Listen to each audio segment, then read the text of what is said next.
Hello everyone, welcome back my YouTube channel study with Alisha. आज की इस वीडियो में मैं आपके साथ class 3 Hindi half yearly exam 2025-26 का क्वेश्चन पेपर शेयर करने जा रही हूँ, जिसके थ्रू आप एक आइडिया लगा सकते हैं कि क्लास 3 में बच्चों से हाफ ईयरली एग्जाम में किस प्रकार के क्वेश्चंस किस पैटर्न में पूछे जा सकते हैं। यदि आपका एग्ज़ाम हो चुका है तो आप अपने क्वेश्चंस को मैच कर सकते हैं इस क्वेश्चन पेपर के थ्रू कि आपने कितने क्वेश्चंस के आंसर करेक्ट दिए हैं।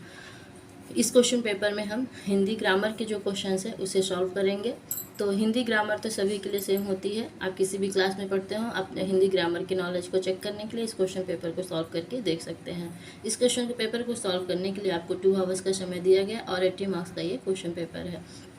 पहला क्वेश्चन जो है आपका वो है सही विकल्प चुनो, जो कि कितने का है 5 नंबर का है, मीन्स एक क्वेश्चन आपका 1 नंबर का है। यहाँ पे आपको 2 ऑप्शंस दिए हुए हैं, जिनमें से जो करेक्ट आंसर है उसे आपको टिक करना है। पहला है सार्थक शब्दों के मेल को कहते हैं। सार्थक शब्दों के मेल को क्या कहते हैं? तो सार्थक शब्दों के मेल से ही क्या बनता है, वाक्य बनता है। तो सार्थक शब्दों के मेल को वाक्य कहते हैं। ख में है एक वचन शब्द है। एक वचन शब्द है तारे पेड़, तो पेड़, पेड़ क्या है, एक वचन है। कवि का स्त्रीलिंग शब्द है। कवि का स्त्रीलिंग शब्द कवित्री होता है। वाक्य के कितने अंग होते हैं? वाक्य के 2 अंग होते हैं, उद्देश्य और विधेय। अंग में है व्यक्तिवाचक संज्ञा है। व्यक्तिवाचक संज्ञा गर्मी महात्मा गांधी। महात्मा गांधी व्यक्तिवाचक संज्ञा का उदाहरण है। क्वेश्चन नंबर 2 में आपका उचित शब्द को खाली जगह भरो। यहाँ पे आपको कुछ कफ शब्द दिए हुए हैं जिनका प्रयोग करके आपको खाली स्थान को भरना है। क में है आपका खालिस्तान हमारा राष्ट्रीय पक्षी है, तो मोर हमारा राष्ट्रीय पक्षी है।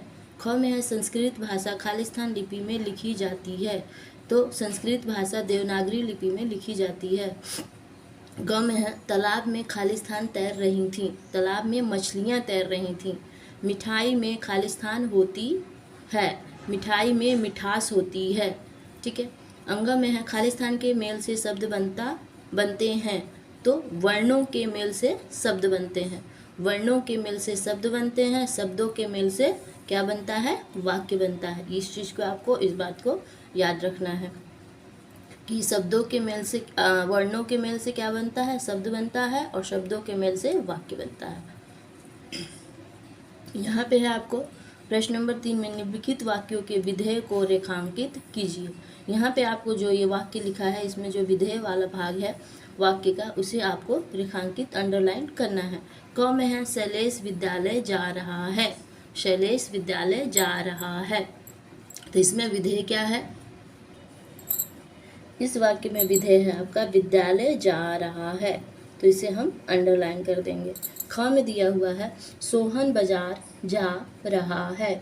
सोहन बाजार जा रहा है, तो क्या है इसमें विधेय, बाजार जा रहा है, और सोहन क्या है, ये उद्देश्य है, और ये बाजार जा रहा है विधेय है।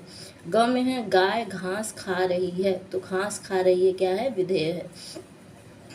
राम बाग में जाता है, तो बाग में जाता है विधेय है, और राम क्या है, उद्देश्य है। फिर है प्रश्न नंबर 4 में है आपका प्रश्न उत्तर। संज्ञा किसे कहते हैं? तो यहाँ पे आपको संज्ञा की परिभाषा लिखनी है। किसी व्यक्ति, वस्तु, स्थान या भाव के नाम को संज्ञा कहते हैं। वाक्य किसे कहते हैं? सार्थक शब्दों के व्यवस्थित समूह को जो पूर्ण अर्थ प्रकट करे उसे वाक्य कहते हैं। इस प्रकार से आपको वाक्य की परिभाषा लिखनी है, या आपने जो भी वाक्य की परिभाषा याद की है उसे लिख सकते हैं अपनी लैंग्वेज में। लिंग के कितने भेद होते हैं, नाम लिखिए। तो लिंग के 2 भेद होते हैं, स्त्रीलिंग और पुल्लिंग। तो वही आपको यहाँ पे दोनों लिखना है, स्त्रीलिंग और पुल्लिंग। वचन के कितने भेद होते हैं? तो वचन के 2 भेद होते हैं, एक वचन और बहुवचन। चलिए अगला क्वेश्चन देखते हैं। प्रश्न नंबर 5 में है आपका दिए गए राज्यों की भाषा लिखिए। यहाँ पे आपको कुछ राज्यों के नाम दिए हुए हैं जिनकी आपको क्या करनी है, भाषा लिखनी है। इस क्वेश्चन को सॉल्व करवाने से पहले आपसे एक रिक्वेस्ट करना चाहेंगे कि यदि अभी तक आपने हमारे चैनल को सब्सक्राइब नहीं किया है तो प्लीज़ चैनल को सब्सक्राइब कर लीजिए, बेल आइकन को प्रेस कर लीजिए, ताकि जब भी हम वीडियो डालें तो नोटिफिकेशन आपके पास चला जाए। और वीडियो अच्छी लगी तो प्लीज़ एक लाइक ज़रूर कर दीजिए, और हमारे मोटिवेशन के लिए आप कमेंट भी कर सकते हैं। आपके लाइक, शेयर और कमेंट से हमें कुछ बेनिफिट नहीं होता है, लेकिन हाँ, हमें मोटिवेशन मिलता है कि आपके लिए ऐसी वीडियो बना करके लेके आने चाहिए। तो चलिए इस क्वेश्चन को सॉल्व करते हैं। आप भी सॉल्व कीजिए और देन अपने आंसर्स को मैच कीजिए कि आप कितने सही आंसर्स कर पा रहे हैं।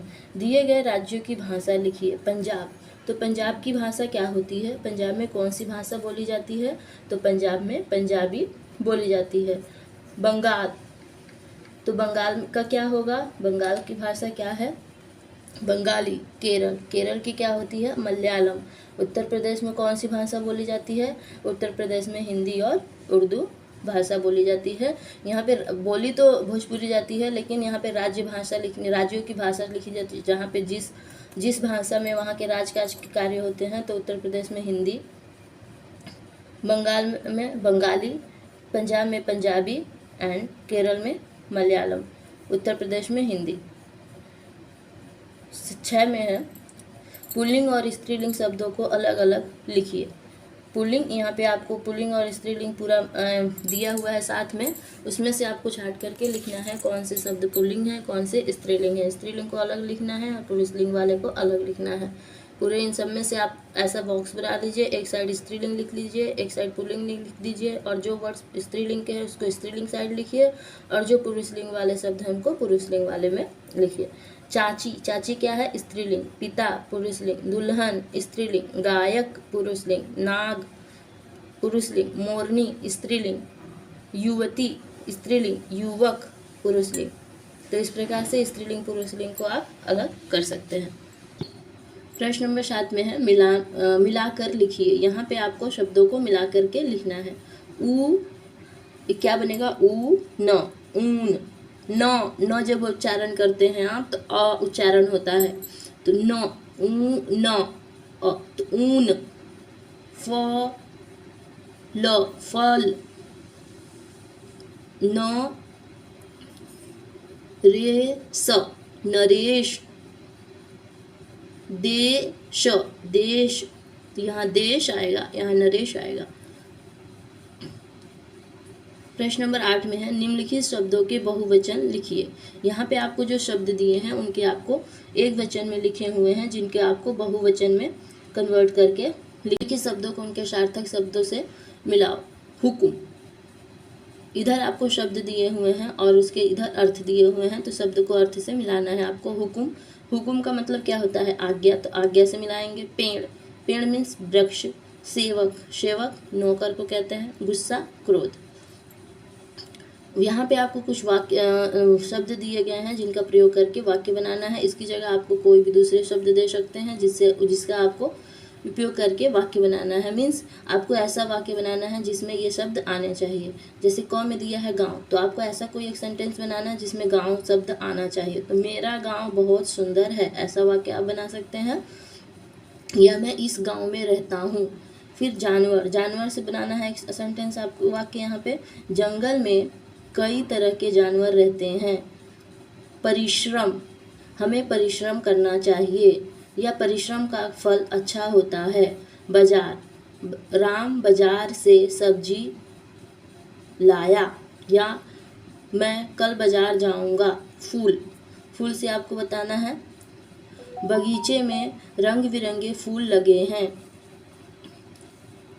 फिर है यहाँ पे कुछ कविताएं की लाइन है, जो कि आपकी बुक में जो कविता होगी उनकी लाइन को पूरा करना होगा। फिर ये भी प्रश्न उत्तर हैं, बुक के प्रश्न उत्तर हैं इसके। तो ये था क्लास 3 हिंदी का हाफ ईयरली एग्जाम का question paper. I hope video से आपको कुछ ना कुछ हेल्प जरूर मिली होगी। वीडियो से आपको थोड़ा बहुत भी जानकारी मिली तो प्लीज़ वीडियो को लाइक, शेयर एंड चैनल को सब्सक्राइब कर लीजिए। Thank you for watching this video. मिलते हैं नेक्स्ट वीडियो में।